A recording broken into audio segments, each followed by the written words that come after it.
I'm Chow. I'm going to read to you the 6th chapter of Henry V.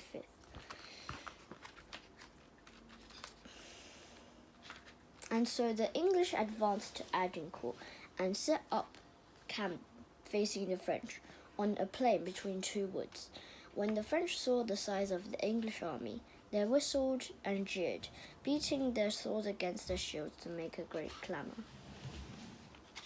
But Henry shut his ears to their taunts and, concentrating on positioning his forces, he discussed battle plans with his commanders late into the night, and after they had left his tent, Henry tried to rest, but a whirlpool of doubts and fears swirled in his mind, and he could not sleep.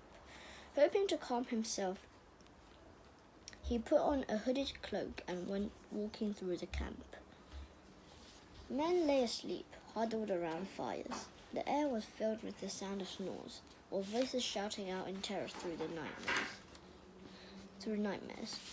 Across the plain glimmered the fires of the French camp, as numberless as the stars on a winter's night.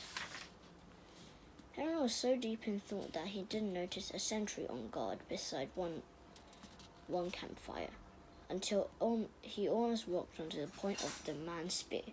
"Who goes there?" barked the sentry. "A friend," Henry replied. "Who is your commander?" "The Duke of Exeter." The guard lowered his beard and pulled a face. "A fine soldier," he grunted.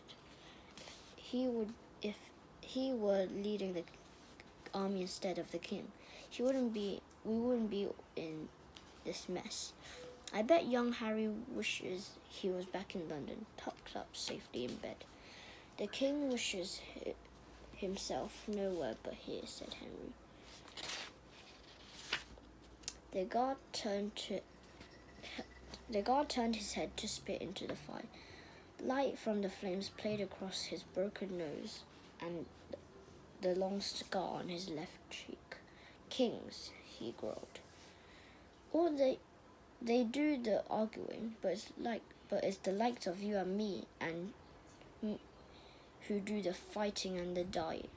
Tomorrow the king will fight in the front line alongside his men. You will see," said Henry. "I'll wager a week's wages that he'll be at the back with a fat horse ready for his escape," the guard said bitterly. "A fast horse." "Very well," said Henry. "If we both survive,